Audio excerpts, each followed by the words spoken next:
So then, currently when a user signs up, we're taking their password and we're storing it as it is in the database in plain text format like this. Now this is never a good idea because if your database is compromised, a hacker can see every single user password. So it's very important, never do this.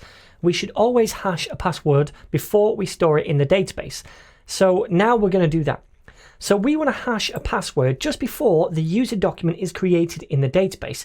Now we've seen how we can use a hook to fire a function just before something's saved in the database, and that's this pre-hook right here. So user schema.pre save, and then we're going to fire a function before the user document is saved, and this is where we will hash the user's password because we get access to that user by using the this keyword.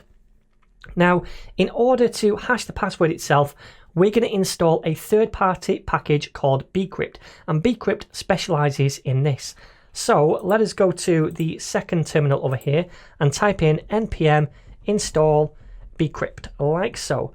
So this is going to install bcrypt into our project for us. Make sure it goes into your dependencies over here once it's done, and you can see this one right here. So we're going to use bcrypt to do all this in a moment, but before we use it, I quickly want to talk about how password hashing works under the hood. So when we're hashing a password, there's actually two steps involved at a basic level. One of those steps is to run our password through a hashing algorithm.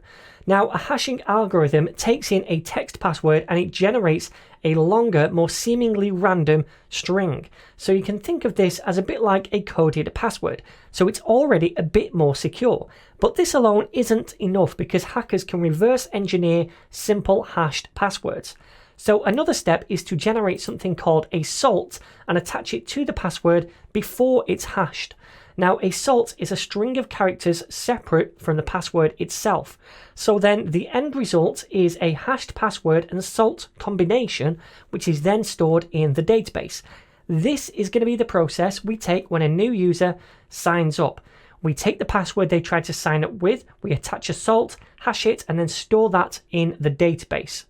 So when a user later tries to log in to authenticate themselves, we would take the password they entered to log in with, add the salt to that password, hash it through the same hashing algorithm, then we compare it with their hashed password stored in their database, which was generated when they signed up.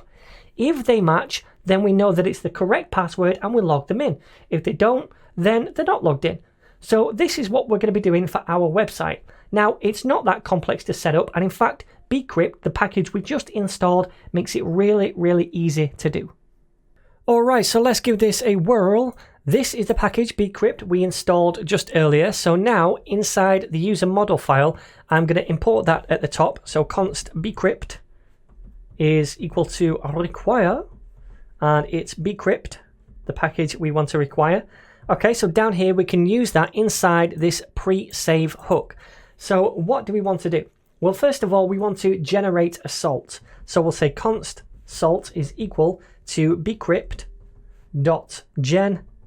salt, which is a function, and that generates a salt for us. Now this is asynchronous, so we need to place a wait in front of this. Now, in order to use a wait, this function must be asynchronous, and we can mark it as such by saying async in front of it. So now we have the salt inside this constant. Now we're going to use that with our password that the user signs up with to hash the password and then store it in the database. So we're going to say this.password. Now remember, this refers to the instance of the user we're trying to create. So already we have this local version of the user, and we're going to update the password property on that so that then when it's saved to the database, the password will be updated. So we're going to set that equal to await, because this is going to be asynchronous again, and it's bcrypt, and this time we want to use a method called hash. Now this method takes in two arguments. The first one is the password we want to hash. Now that is just this.password. Remember, at this point we've not updated it when we pass it into the function, so this is the password they try to sign up with. And the second argument is going to be the salt, which is this thing, oh, not sale, salt, this thing right here, okay? So we're doing this and we're awaiting the results, and then this now is the hashed version of the password. And since this all happened before we save it to the database, When we go to the next function, the next middleware, when it saves it to the database, the password is going to be the hashed one and not the plain text one. So let me save that now, and let me come over to Postman to try this out. Now I need another character, so let me say Bowser@google.com, and when I send this, hopefully it will store the hashed password, and it does. We can see the password that we get right back here. This is the hashed password, and if we take a look inside the database, we should see that there as well. Let me just refresh this page over here so that we can see it. And if we scroll down, we should see Bowser with the long hashed password. There we go.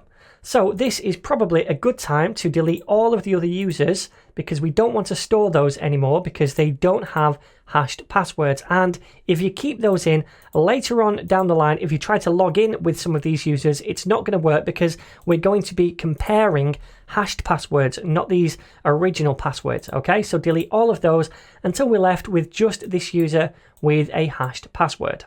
Okay, so now we've got all of that out of the way and we're hashing passwords. In the next video, I want to create the sign up and the login views.